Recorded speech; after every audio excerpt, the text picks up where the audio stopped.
So, Gowon is not only a murderer, but a criminal. When he left Nigeria with half of the central bank of Nigeria. Now, listen to it. Quite rightly, with great passion about one of the great countries in this world that is sadly being racked by violence and violence against young people. Now, I would argue that the greatest book in the English language, and I know there may be some debate about this, but the greatest book in the English language is Things Fall Apart by Chinua Achebe, the great Nigerian writer. And the beauty of that book is the way it explains the challenge of changing generations to live together, and the way it speaks about values falling away and community being eroded by outside pressure. What we're seeing in Nigeria today is part of that story. It's a tragedy that we are watching. It's a tragedy that we are all witnessing, because as we see things falling apart, the pressure this time is not foreign colonialism, forgive me. The pressure instead is corruption and violence and attempts at control. And that's why I totally agree with my honourable friend, the member for Edmonton.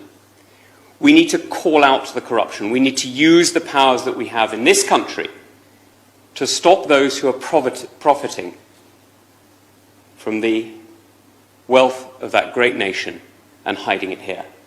Now, some people will remember when General Gowon left Nigeria with half the central bank, so it is said, and moved to London.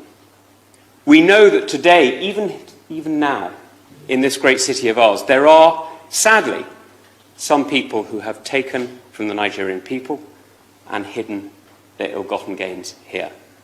We know that our banks, sadly, have been used for that profit and for that illegal transfer of assets.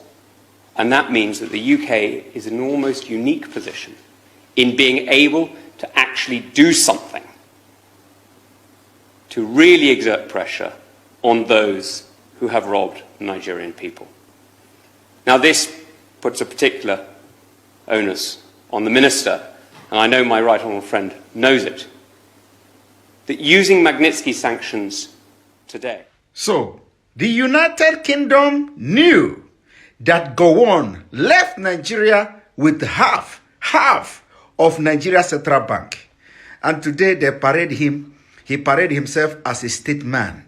He goes to fake meeting, he goes to meeting of past head of state. Abacha loot is being returned because he's dead. Go on. Have you seen it? Nigeria breed criminals. And that is why he said he will always come to say, pray for Nigeria unity. Pray for Nigeria unity, because he, Gowon, is not only a murderer, but a criminal. Criminal.